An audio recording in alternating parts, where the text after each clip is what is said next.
하나님의 말씀은 요한계시록 19장 1절로부터 10절까지 말씀입니다. 신약성경 418쪽에 있습니다. 요한계시록 19장 1절로부터 10절까지를 교독하시겠습니다. 2일 후에 내가 들으니 하늘에 허다한 무리의 큰 음성 같은 것이 있어 이르되 할렐루야, 구원과 영광과 능력이 우리 하나님께 있도다.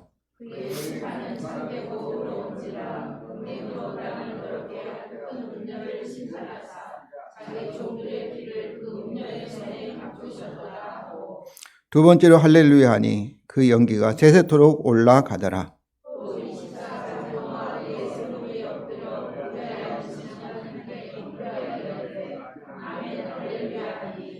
보좌에서 음성이 나서 이르시되 하나님 종들 곧 그를 경외하는 너희들아, 작은 자나 큰 자나 다 우리 하나님께 찬송하라 하더라.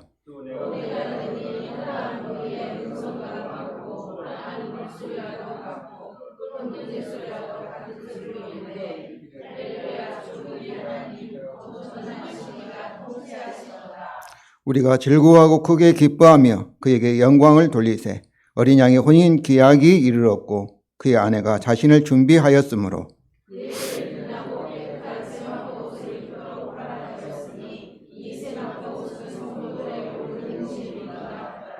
천사가 내게 말하기를 기록하라. 어린 양의 혼인 잔치에 청함을 받는 자들은 복이 있도다 하고 또 내게 말하되 이것은 하나님의 참되신 말씀이라 하기로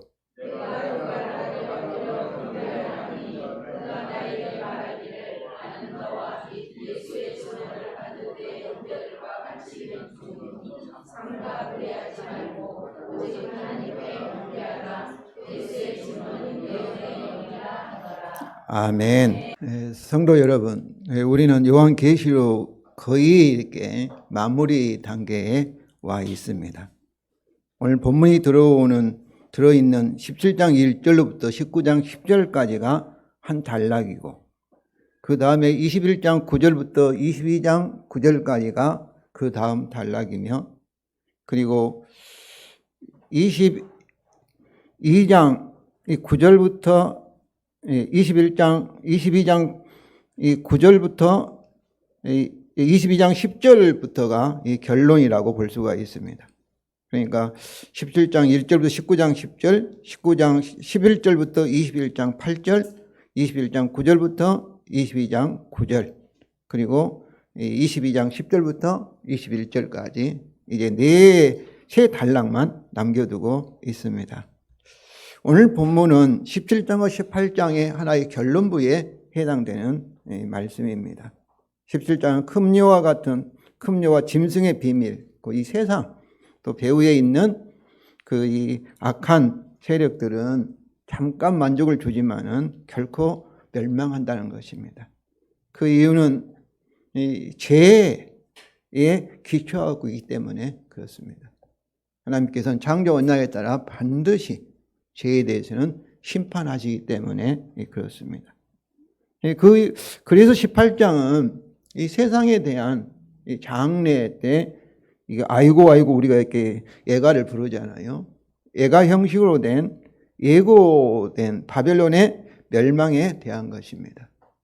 이것들에 대한 하나님의 승리의 노래, 심판의 노래인 오늘 본문은 크게 세 부분으로 되어 있습니다. 첫째는 바벨 멸망에 대한 승리의 찬양이며 둘째는 하나님의 복음을 통해서 어린 양의 혼인 기약이 가까이 왔음에 대한 찬양이며 셋째는 결론적인 천사의 계시입니다. 특별히 둘째 부분 어린 양의 혼인에 대한 찬양은 첫째 부분의 찬양에 이어지기도 하지만은 장래에 있을 하늘에서 내려오는 거룩한 성 예루살렘, 어린 양의 신부를 상징하지요. 즉 하늘과 땅 자체가 하나가 되는 하나님의 창조한 상태로 돌아가는 영원한 언약의 통일, 연합, 하나됨을 상징합니다. 그러므로 우리가 오늘 본문은 이 세상에 대한 장차 하나님의 최후의 심판의 관점에서 그리고 완성될 우리 구원의 영광의 관점에서 오늘 본문을 읽어야 할 것입니다. 첫째로 바벨론 멸망을 예고하는 예가들에 대한 승리의 찬양과 화답입니다. 첫째로 바벨론 심판에 대한 하늘의 큰 무리의 첫째 찬양 1절과 2절에 기록되어 있습니다. 우리 다 같이 읽겠습니다. 이 일들 후에 내가 들으니 하늘의 허다한 무리에 큰 음성 같은 것이 있어 이르되 할렐루야 구원과 영광과 능력이 우리 하나님께 있도다. 왜냐하면 그의 심판은 참되고 의로우신지라. 왜냐하면 은혜로 땅을 더럽게 한 큰 음녀를 심판하사 자기 종들의 피를 그 음녀의 손에 갚으셨도다 하고 이렇게. 여기서 하늘의 허다한 무리는 이 구원받은 무리이지요. 그래서 이 14장에서 어린 양을 통하여서 출애굽하여 하늘에 서서 새 노래를 부르고 있는 14만 4천 명이라고 할 수 있고, 그리고 종려가지를 들고 흰 옷 입은 큰 무리, 7장 10절에 말하는 셀 수 없는 큰 무리라고 할 수 있습니다. 그들의 찬양은 할렐루야 구원과 영광과 능력이 우리 하나님께 있도다입니다. 그런데 헬라어에서 이 명사들이 계속 이렇게 이어지고 서술되는 경우는 그 강조점이 첫째 단어에 있습니다. 그 구원에 있는 거예요. 그래서 영광과 능력은 하나님의 구원을 하시는 하나님의 이 능력과 영광으로 구원하셨다는 것을 설명하고 있습니다. 그러므로 이들의 찬양은 바벨론의 심판을 통하여서 이 구원을 받은 하나님의 백성들이 찬양을 하고 있다는 것이죠. 그런데 그들은 찬양하는 이유를 2절 하반절에 왜냐하면 그의 심판은 참되고 의로운지다 이렇게 찬양을 하고 있습니다. 이같이 하나님의 심판은 참되고 의롭다는 것은 요한계시록에서 계속 반복되고 있습니다. 15장 3절과 16장 7절입니다. 우리 16, 7절 다 같이 읽겠습니다. 또 내가 들으니 제단이 말하기를 그러하다. 주 하나님 곧 전능하신 이여 심판하신 것이 참되고 의로우시도다. 이렇게. 성도 여러분, 하나님 심판이 참되고 의롭다 한다는 것은 어떤 의미겠어요? 하나님은 마음대로 하신다는 게 아닙니다. 하늘의 허다한 무리들은 이 구원을 하시고, 그리고 바벨론은 이 세상은 하나님이 심판하시는다 그런 의미가 아니에요. 우리는 하나님이 구원하셨는데도 또 세상을 하나님이 철저하게 영원히 심판하신 것이 왜 진실하고 참대하냐면은 저와 여러분도 구원을 받을 때 하나님이 무조건 구원하신 것이 아닙니다. 바로 우리를 대신해서 우리를 대표해서 하나님의 아들이 예수님이 되시고 우리가 받아야 할, 지금 바벨론이 받아야 할 최후의 심판을 십자가에서 우리를 위해서, 우리를 대신해서 이 심판을 받으셨기 때문에 하나님은 저와 여러분들을 구원하시고, 그래서 하늘에서 우리가 찬양하게 하시고, 그러나 예수 그리스도의 복음을 거절하는 세상 사람들에 대해서는 율법 언약에 따라 그들의 죄악, 행위대로 심판하시기 때문에 그의 심판은 참되고 의롭다 하다는 것을 아시기 바랍니다. 나와 가까우니까 하나님이 봐주고 그러지 않는 거예요. 그렇기 때문에 참되고 의롭다, 심판 의롭다 한다는 것은 예수 그리스도가 십자가에서 우리를 대신해서 받은 하나님의 심판을 항상 기억하셔야 합니다. 눈꽃만큼도 죄에 대해서는 용납 없이 반드시 창조 언약에 따라 율법 언약에 따라 하나님은 심판하신 의로운 분이라는 것을 여러분 아시기를 바랍니다. 그러니까 우리는 이 은혜로 값없이 공짜로, 실제는 공짜가 아니죠. 하나님 편에 볼 때는 하나님의 아들의 십자가의 희생이 거기에 들어있는 것이죠. 그래서 이처럼 하나님의 심판이 진실하고 공의를 강조하는 구체적인 이유는 18장에 예고한 바벨론의 멸망을 제시합니다. 2절, 왜냐하면 음행으로 땅을 더럽게 한 그 음녀를 심판하사 자기 종들의 피를 그 음녀의 손에 갚으셨도다. 하나님은 율법 원칙에 따라 그들의 행위대로, 죄악대로 그대로 심판하셨다, 그런 말씀이죠. 이것은 다섯째 인해서 성도들의 기도를 하나님이 응답하셨으며, 또 18장 6절 7절에 우리에게 행한 대로 그들을 미리 예비적으로 우리가 재판하라고 했지 않습니까?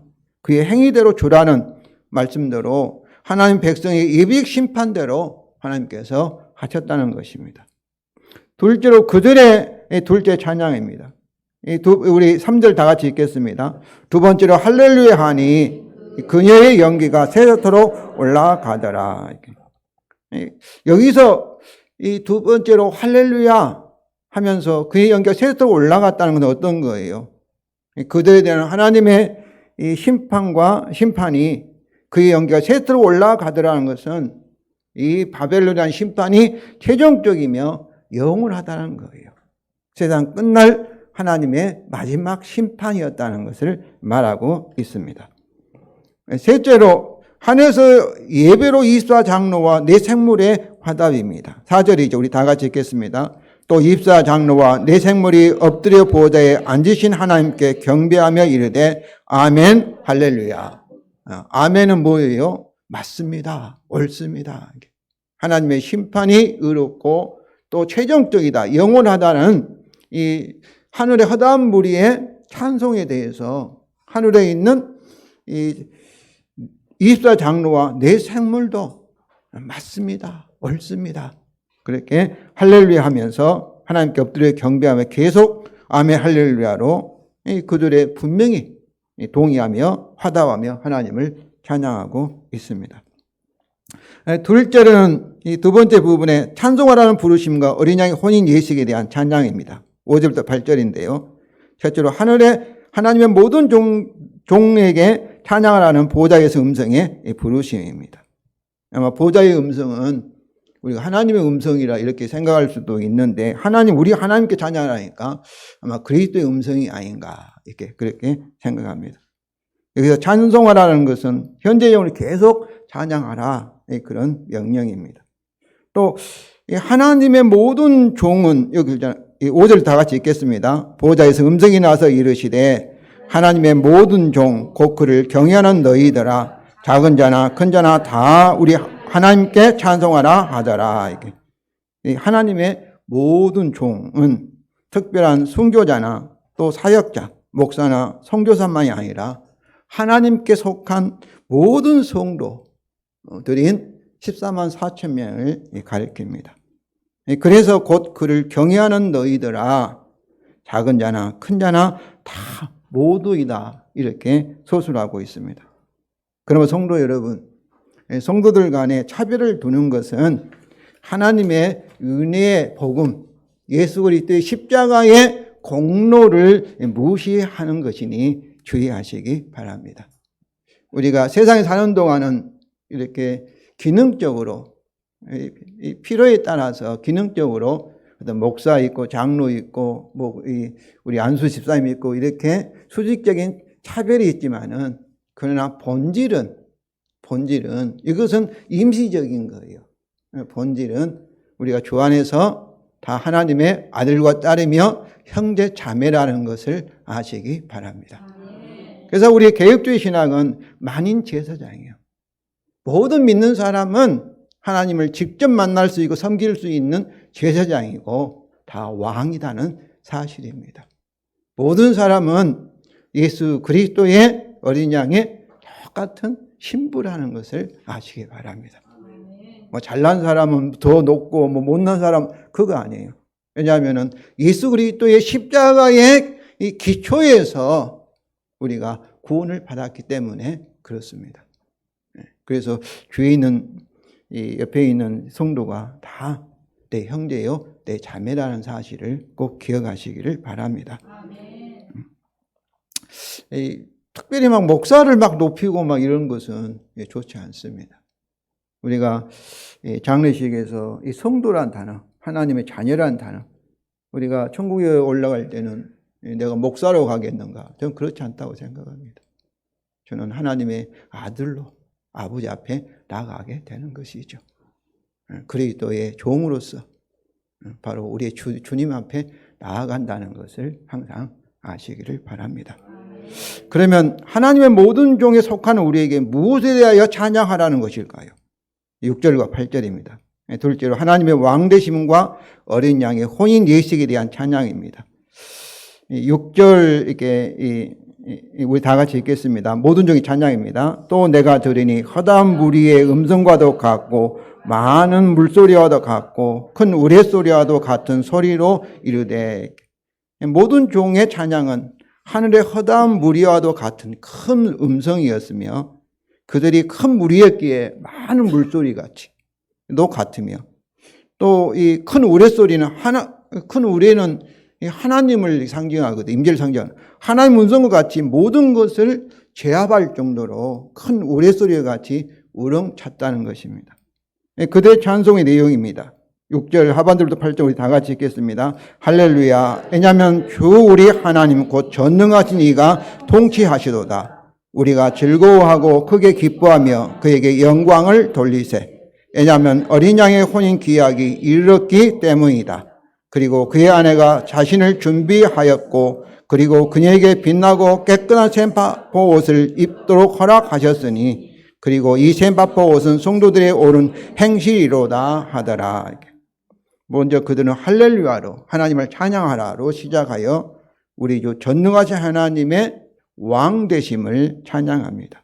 왜냐하면 주 우리 하나님 곧 전능하신 이가 통치하셨기 때문이다. 여기서 통치하시도다 이 말은 부정과거예요. 미래에 너무나 확실하기 때문에 왕이 되셨다. 왕으로서 지금 다스리신다라는 그런 의미입니다. 이것은 이사야서 52장 7절의 성취인 하나님의 복음입니다. 우리 다 같이 읽겠습니다. 좋은 소식을 전하며 평화를 공포하며 복된 좋은 소식을 가져오며 구원을 공포하며 시온을 향하여 이르기를 내 하나님이 통치하신다 하는 자의 산을 넘는 발이 어찌 그리 아름다운가. 그래서 좋은 소식은 뭐예요? 굿뉴스, 그 복음이죠. 또 평화도 평화의 복음이고, 또 복된 좋은 소식은 말 그대로 복음이죠. 근데 이 좋은 소식이 뭐냐 하면은 내 하나님이 통치하신다. 하나님이 왕이 되신다. 이것이 복음이라는 거예요. 어찌 그리 아름다운가? 이렇게 되어 있는 거예요. 그럼 어떻게 하나님이 왕이 되시는가? 그것은 이사야서 52장 다음에 뭐가 있어요? 53장이 있죠. 53장에 저가 찔리면 우리의 허물이라며 저가 상하면 우리의 죄악이나미라. 제가 성찬 예식 때마다 우리 성도들에게 들려주지 않습니까? 그러니까 이 여호와의 종이란 그리스도란 뜻입니다. 성령 기름 부음을 받은 여호와의 종이, 여호와 임명한 종이 이스라엘의 죄와 세상의 죄를 대신해서 이 어린 양으로 같이 죽음을 당한 것을 노래한 것이 이사야 53장이에요. 그러니까 어떻게 하나님께서 왕이 되시는 거예요? 어린 양의 십자가의 죽음을 통해서. 근데 이 십자가의 죽음이 하나님의 왕이 되시냐면은 원래는 하나님이 모든 만물을 창조하실 때 하나님이 모든 만물의 주가 되시고 왕이셨어요. 근데 마귀의 속임을 받아서 어때요? 죄를 범한 후에 하나님의 통치로부터 벗어난 거예요. 하나님의 통치를 받을 때 생명과 복으로 가득 찰 것인데, 그러니까 마귀에 속하여서 저주와 사망의 세계에서 허덕이게 된 거예요. 그런데 이 어린 양의 십자가의 죽음은 왜 이 하나님의 통치가 회복이 되겠어요? 우리의 죄 문제가 해결되기 때문에 믿는 자에게 하나님의 통치가 임한 줄로 믿습니다. 그래서 예수님의 첫 번째 설교가 뭐 회개하라, 천국이 가까웠다. 회개한 자에게는 예수 그리스도 십자가를 통해서 하나님 나라가 임하게 된 줄로 믿습니다. 예수님이 우리를 다스리는 거예요. 하나님이 우리를 성령을 통해서 통치하시는 겁니다. 그래서 이것은 11장, 요한계시록 11장 15절을 반복하신 겁니다. 우리 다 같이 읽겠습니다. 일곱 번째 천사가 나팔을 불매 하늘에 큰 음성들이 나서 이르되 세상 나라가 우리 주와 그의 그리스도 나라가 되어 그가 세세토록 왕노릇 하시리로다. 세상 나라가 어떻게 우리 주와 그리스도의 나라가 될 수 있겠어요? 이 세상이 하나님의 심판을 받을 때, 주님은 재림을 통해 심판을 받을 때 이 세상은 어때요? 이제 이 마귀와 또 그의 이 다른 사람들은 다 지옥에 던져지면 세상은, 우주는 누구의 나라가 되겠어요? 하나님의 영원한 나라가 될 줄로 믿습니다. 그러므로 성도 여러분, 이것이 어떻게 이루어질까요? 이미 설명을 했죠. 율법 원장에 따라 어린 양의 십자가, 하나님의 최후의 심판. 십자가라는 것은 바로 바벨론이 이 세상의 끝날에 하나님의 마지막 받을 심판을 우리 십자가에서 이미 일어났다는 것을 아시기 바랍니다. 우리 죄 문제가 해결된 거예요. 그러니까 하나님께서 우리의 왕이 되시는 거죠. 그리고 아직 이 세상은 계속되고 있지 않습니까? 주님이 재림과 함께 이 세상이 심판을 받을 때 하늘과 땅은 다 무슨 세상이 되는 거예요? 죄 문제가 해결되니까. 죄인들은 모든 죄는 음부로 이제 불연못으로 들어가니까 이 세상은 하나님의 나라만, 하나님 통치만 영원히 남게 될 줄로 믿습니다. 이것이 새하늘과 새 땅인 거예요. 새하늘 새 땅인 거예요. 그래서 이미 십자가를 통해서 믿는 우리에게 이미 하나님 나라가 임하였고 바벨론에 대한 그의 최후의 심판을 통하여서 이제 완전히 영원히 이루어질 것을 믿으시기 바랍니다. 지금 제가 말씀하는 것이 아주 중요해요. 이걸 모르면은 이것이 이제 종말론의 구조라고 하는데 이걸 모르면 성경을 잘 이해할 수가 없습니다. 이미 성령이 우리가 오신 것은 이미 종말이 이루어졌어요. 십자가를 통해서.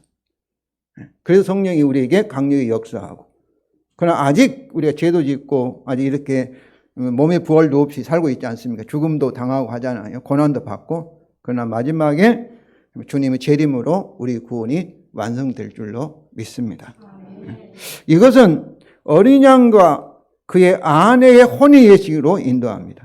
이는 우리도 창조 원칙에 따라 그리스도 안에서 왕노릇 할 것이기 때문입니다.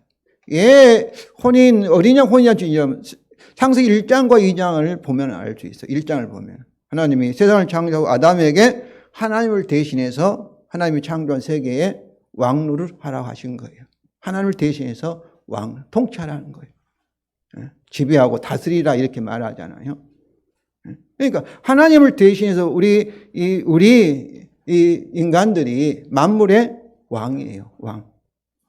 그런데 죄로 인해서 왕권을 누구한테 줘버렸어요? 마귀한테 줘버렸죠. 그래서 예수 그리스도의 십자가를 통해서 그리고 예수님의 재림을 통해서 창세기에 우리의 왕권, 우리 인간의 왕권이 완전히 회복된다는 것을 여러분이 아시기를 바랍니다. 그래서 그들은 어때요? 우리는 어때야 되겠어요? 즐거워하자, 크게 기뻐하자, 그에게 영광을 돌리자라고 권하면서 그들과 어린 양의 혼인 예식에 대한 찬양을 합니다. 우리가 창세기 1장과 2장에 보면은 1장과 2장이 하나님의 창조잖아요. 그 창조의 절정이 하나님의 안식이라고 할 수 있지만은 이 절정이 뭐예요? 아담과 하와의 결혼식입니다. 결혼식. 이건 뭐를 상징하겠어요? 하나님과 우리 인류가 하나가 되었을 뿐만 아니라 사람과 사람 사이도 하나가 되는 통일되는 것을 상징하는 거예요. 우리가 이렇게 지금은 나라도 너와 나하고 가족이 틀리지만 그때는 한 가족이에요. 우리 모두가 흑인이나 백인이나 예수 그리스도 안에서 그래서 에베소 1장 10절에 하늘과 땅이 그리스도 안에서 통일되게 하시는 것이 예수님의 십자가의 목적입니다. 하나 된다는 것은 뭐겠어요? 하나 된다는 것은 서로 사랑한다는 거예요. 네가 내고 내가 너라는 거예요. 서로 미워하지 않고 서로 좀 오해하지 않고 하나가 되는 통일된 세상, 통일된 우주. 이것이 하나님의 창조의 목적이에요. 그때는 애로하거나 또 이렇게 소외되거나 그런 사람 아무도 없을 거예요. 사랑을 다 만족하는. 그것이 창세기 1장과 2장에서 아담과 하와의 결혼이 보여주는 거예요. 근데 죄로 인해서 깨져버려서 뭐 이혼도 많고 싸움도 하고 막 복잡하잖아요. 그러나 예수 그리스도의 십자가의 죽음과 그 재림을 통해서 다시 어린 양과 그의 신부가 서로 결혼하는 상징을 통해서 하늘과 땅이 다시 하나님이 창조하신 상태로 회복될 것을 우리에게 보여주고 있습니다. 7절 하반절 8절 다 같이 읽겠습니다. 왜냐하면 어린 양의 혼인 기약이 이렇기 때문이다. 그리고 그의 아내가 자신을 준비하였다. 그리고 그에게 빛나고 깨끗한 샘바포 옷을 입도록 허락하셨으니 그리고 이 샘바포 옷은 성도들의 옳은 행실이로다. 이게 어린 양의 혼인 기약이 이르렀다 이 말씀은 이것도 예언적 부정 과거인데 앞으로 너무나 확실하니까 이미 왔다. 과거형으로 표현하고 있습니다. 어린 양의 혼인 예식은 예수 그리스도와 그의 아내의 영원한 언약적 연합을 상징합니다. 이것은 또한 어떻게 했어요? 신랑은 멋진데 신부는 계속해서 죄에 있고 이렇게 부족하고 자기 자신에 대해서도 이렇게 점으로 자존감도 없고 나는 뭐냐 하고 항상 부정적이고 그래야 되겠어요? 어린 양이 빛나고 멋지면은 신부도 어린 양과 같은 그런 멋져야 되지 않겠어요? 그래서 어린 양의 혼인 예식은 우리가 우리의 신랑이신 우리 주 예수 그리스도 같이 완전히 변화되어서 그의 영광스러운 아내가 되었다. 이것이 영화 구원입니다. 라는 것을 의미합니다. 단순히 주님과 하나만 된 것이 아니라 이 상태로 하나가 된 것이 아니라 그때는 죄를 지을 수도 없고 예수 그리스도 같이 영광스러운 주님과 완전한 의로운 자 그렇게 여러분들이 변화되어서 하나 될 줄로 믿습니다.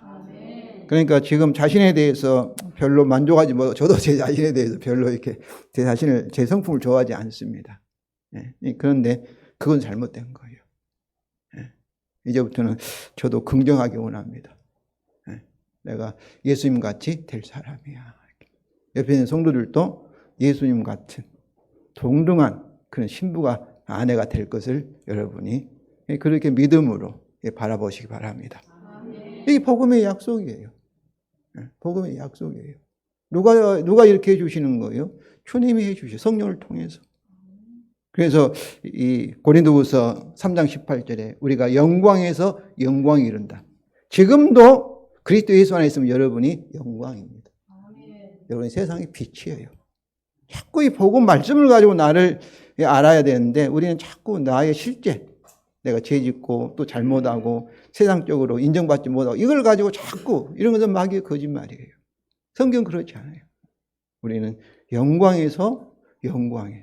그러니까 하나님의 영광이 아닌 성도는 없어요. 하나님의 영광이 아니다고 생각하는 사람은 그 사람은 불신자예요. 아직도 하나님의 저주와 사망 안에 있는 사람이에요. 그러나 그리스도 안에 있는 사람은 뭐예요? 영광이에요. 왕이 될 그런 운명을 가지고 존재하는 사람이에요. 저와 여러분이 얼마나 놀라운 거예요. 자꾸 세상 것, 썩어질 세상 것에 자기 자신을 약화시키고 자기 자신을 이렇게 비하시키는 것은 정말로 마귀의 거짓말에 속임을 당하는 거예요. 세상 사람들이 뭐라 하든지 상관없습니다. 내 양심이 나에게 고소하든 상관없어요. 우리는 태어날 때 가져온 언제 지금까지 이제 앞으로 지을 죄까지도 십자가에서 우리 주님이 하나님의 마지막 심판을 받으심으로 우리는 죄를 깨끗하게 제거하고 하나님 우리를 흠도 없고 점도 없는 의로운 하나님의 아들이 된 줄로 믿습니다. 그리고 언젠가는 성령에 의해서 더 영광스러운 완전한 하나님의 영광스러운 아들이 될 거예요. 정말로 믿으시기 바랍니다. 이거 얼마나 좋아요. 얼마나 좋아요. 세상 사람들이 다 손가락질하고 조롱하고 무시해도 상관없습니다. 성도 여러분, 하나님의 말씀이 진리인 줄로 믿습니다. 이거 나에 대한 진리예요. 나에 대한 진리예요. 여기서 그의 아내는 자신을 준비하였다와 그에게 빛나고 깨끗한 샘바포 옷을, 깨끗한 샘바포는 하얀 드레스잖아요. 예복이잖아요.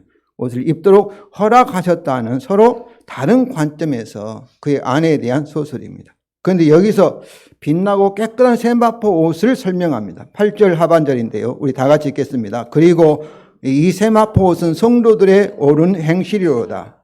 여기서 이 가르라는 이 접속사는 이유를, 에냐면이라는 이게 이유를 보통 나타내는 접속사지만 여기서 가르는 이 샘바포 옷의 중요한 의미를 강조합니다. 샘바포 옷이. 우리가 결혼식에서 이렇게 드레스, 하얀 드레스 입지 않은 신부는 거의 없잖아요. 네, 없잖아요. 이 결혼식에는 이 특징이 뭐예요? 하얀 드레스 옷이죠. 네, 신부 옷이잖아요. 이 강조하며 이 세마포 옷이 무엇이다라는 것을 설명합니다. 그래서 저는 이렇게 애냐면이라고 번역하지 않고 그리고 댕이라는 이라고 이 번역을 하였습니다. 10절 하반절에도 이 가르가 똑같은 역할을 하고 있습니다. 이것은 어린 양이 그 아내에게 그녀의 옳은 행실을 의미하는 빛나고 깨끗한 세마포 옷을 입도록 허락하셨다는 사실에 기초하여서 그녀는 자신을 준비하였다. 즉 어린 양이 자기의 죽음을 통하여서 먼저 그녀를 의롭게 하시고 그리고 성령을 통해 그녀가 그의 의의 열매를 맺도록 모든 일을 협력하게 하심으로 그 아내는 믿음으로 그와 영원한 혼인 예식을 위하여 자신을 준비하였다는 것입니다. 이 말씀은 우리가 요한복음 15장에서 나는 포도나무 가지이다 할 때 가지가 포도나무와 상관없이 막 노력해서 준비할 수 없어요. 포도나무 붙었을 때 어때요? 포도나무가 주는 이게 이 포도 이 생명 그걸 받아가지고 잎이 피고 가지가 꽃이 피고 열매를 맺게 하였다는 거예요. 그러면 성도 여러분, 하나님의 복음을 즐거워하시고 기뻐하며 찬양으로 주께 영광을 돌리면서 어린 양의 혼인 예식을 기다리며 그의 신부로서 날마다 자신을 아름답게 화장하시기를 바랍니다. 뭐 얼굴만 화장하지 마시고 육체에 화장하지 마시고요. 우리의 참으로 품성, 우리의 심령, 인격을 정말 주님을 닮아가는 성화와 영화 구원으로 영광스러운 모습으로 여러분이 단장하시기 바랍니다. 마지막으로 결론적인 천사의 계시입니다. 9절로 10절이죠. 요한에게 천사는 기록하라 이렇게 명령하였습니다. 이 9절 우리 다 같이 읽겠습니다. 천사가 내게 말하기를 기록하라. 어린 양이 혼인 잔치에 청함을 받는 자들은 복이 있도다 하고 또 내게 말하되 이것들은 하나님의 참되신 말씀이라 하기로. 어린 양이 혼인 잔치에 청함을 받는 자들은 복이 있도다. 이렇게 이것을 기록하라고 명령했어요. 여기서 어린 양의 혼인잔치에 청함을 받는 자들은 여기는 이제 손님으로 하객으로 이렇게 표현했는데 7절에는 뭐예요? 어린 양의 아내로 표현하고 있어요. 그러니까 하객이나 아내나 같은 말씀이에요. 뭐 아내 따로 있고 하객 따로 있다는 아니라 이 비유라는 것은 잔치에 참여했다는 것을 강조할 때는 또 어린 양 아내도 잔치 참여하잖아요. 같은 성도들을 말합니다. 저 여러분을 말해요. 성도 여러분, 이 혼인잔치는 아무나 이 혼인잔치 참여할 수 없습니다. 도덕적으로 훌륭하다고 해서 돈이 많다고 해서 이 혼인잔치 참여할 수 있어요. 누구만 참여할 수 있어요? 오직 청함을 받는 사람만이 참석할 수가 있습니다. 오늘날도 결혼식일 때 청첩장을 받은 사람이 가지 청첩 받지 않고도 가는 경우가 드물잖아요. 초대를 받는 사람만이. 그런데 성도 여러분, 장세전에 그리스도 안에서 저와 여러분은 예정과 선택을 통해서 이 청함을 받는 줄로 믿습니다. 그래서 복음을 듣고 우리가 믿는 자가 되고 아무나 믿는 거 아니에요. 청함을 받는 자만이 믿게 되는 거예요. 어린 양이 혼인잔치에 참여한다는 거예요. 주님과 영원한 연합을 이루는 복을 받은 자가 될 것입니다. 그러면 천사는 뭐라 해요? 자신의 증거는 참되다. 계속 강조하는 거예요. 성도 여러분, 하나님의 말씀대로 될 줄로 믿습니다. 둘째로 그 천사를 경배하는 요한에 대한 책망과 권면입니다. 10절입니다. 우리 다 같이 읽겠습니다. 내가 그 발 앞에 엎드려 경배하리. 그가 나에게 말하기를 나는 너와 및 예언의 증언을 받는 내 형제들과 같이 된 종이니 삼가 그러하지 말고 오직 하나님께 경배하라. 그리고 예수의 증언은 예언의 영이나 하더라. 이 천사의 말이 어린 양과 결혼한다는 그 말이 너무나 참으로 사도 요한의 마음을 흥분시킨 거예요. 자기 사랑하는 주님과 그의 신부가 되고 혼인에 참석한단 말이에요. 그러다 보니까 요한이 어떤 거예요? 그 천사를 경배하려고 무릎을 꿇고 천사를 바라보는 이렇게 경배하려고 하는 그런 잘못을 범한 거예요. 오늘날도 목사님이 막 설교를 잘하고 막 능력이 나타나는 성도들은 어때요? 그 목사를 이렇게 존경하는 괜찮지요. 그런 목사를 섬기려고 하는 이 요한 같은 그런 잘못을 이게 범할 수가 있어요. 여기서 삼가 거래하지 말고 오직 하나님께 경배하라. 삼가 거래, 호라라는 이 보다, 이렇게 지금 이 보고 이 천사를 보려고 하는데 나를 보지 말고 누구를만 보라. 하나님만 보라는 거예요. 이처럼 천사가 요한을 책망하는 이유는 천사가 뭐예요? 요한 같은 종이며 예수의 증언을 받은 요한의 형제들과 같은 단지 종, 메신저, 신분꾼에 불과하기 때문입니다. 여기서 8절 하반절과 같이 가르를 사용하여 예수의 증언의 중요함을 설명합니다. 10절 하반절입니다. 우리 다 같이 읽겠습니다. 그리고 예수의 증언은 예언의 영이라. 예수의 증언은 예수님이 하신 증언. 이 소유격을 주격으로 하면 예수님이 주신 계시, 또는 목적격으로 하면은 예수에 대한 증언. 다시 말하면 예수 그리스도의 복음을 얘기해요. 여기서 또 예언의 영에서 영은 이게 퓨누마인데 성령이나 사람의 영을 가리킬 수 있지만 문맥에서는 본질 또는 핵심이라는 그런 의미입니다. 본질 또는. 그러므로 이것은 예수의 증거가 예언의 핵심이다. 예수의 증거가 예언의 본질이라는 설명으로 예언 사역에서 예수의 증거의 중요성을 강조하는 겁니다. 즉 메시지와 그의 증거, 자들을 혼동하지 말라는 거예요. 그렇습니다. 설교의 진실성과 정당성을 평가하는 기준은 설교의 내용인, 그 메시지 내용인 예수의 증언, 복음의 진리이지 그 설교를 증거하는 메신저들이 아니다는 거예요. 설교를 잘하고 막 재미있게 하고 누구처럼 막 웃겨가지고 사람들이 와가지고 웃으면서 이렇게 멀리 그거 아니다는 거예요.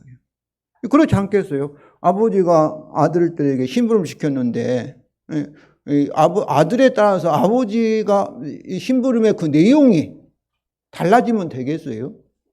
큰아들은 얼굴이 예쁘게 생기고 키도 벌죠. 작은아들 좀 부족한데 어때요? 큰아들이나 작은아들이나 그대로 아버지 메시지를 그대로 전하면 중요한 건 뭐겠어요? 그 메시지에 있지. 얼마나 잘 전달했냐, 얼마나 멋지게 했느냐, 그것도 있지 않잖아요. 그런데 어떻습니까? 우리는 자꾸 말씀, 하나님의 말씀은 사실 눈에 보이지 않고 눈에 보이는 말씀을 전달하는 메신저, 여기에 목사에게 이렇게 눈에 보이는 거예요. 그러니까 사도 요한처럼 그 메시지를 전달하는 천사를 경배하려는 그런 유혹을 받습니다.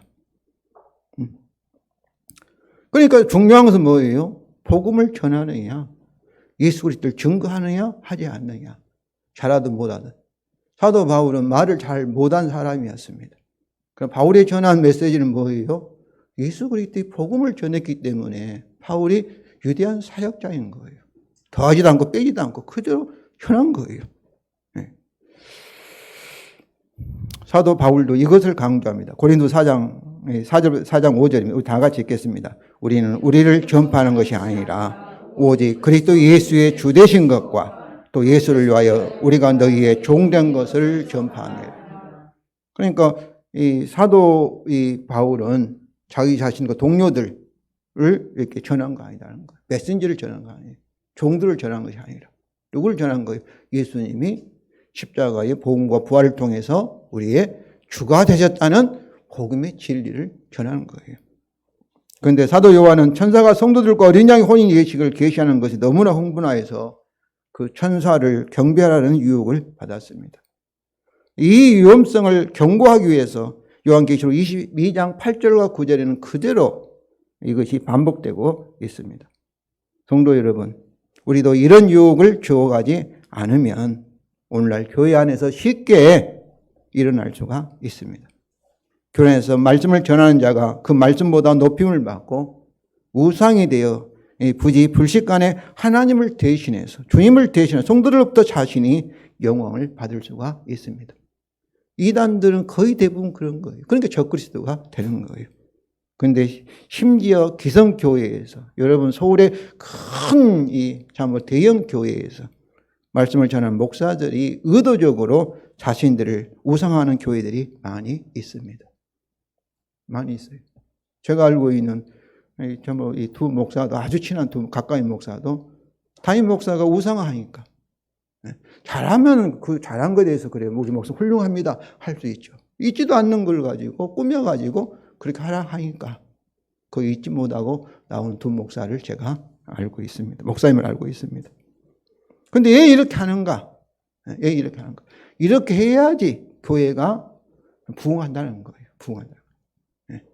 부흥한다는 거예요. 목사가 강력하게 막 해야지 성도들은 꼼짝 못하고 목사가 말하면 무조건 아멘 아멘 하고 무조건 순종하고 생각 못하게 하고 무조건 목사 말이 진리야 이렇게 말하는 분들이 많이 있습니다.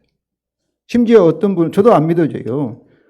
예수님 말씀은 순종하지 불순종해도 용서받을 수 있지만은 목사 말을 순종하지 않으면 용서 못 받는다. 여러분 믿어집니까?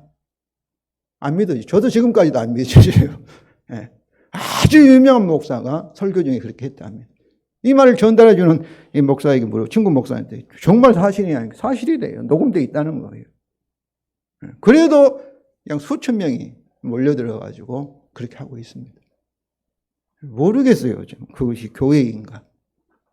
성도 여러분, 이런 자들에 대해서 특별히 조심하시기를 바랍니다.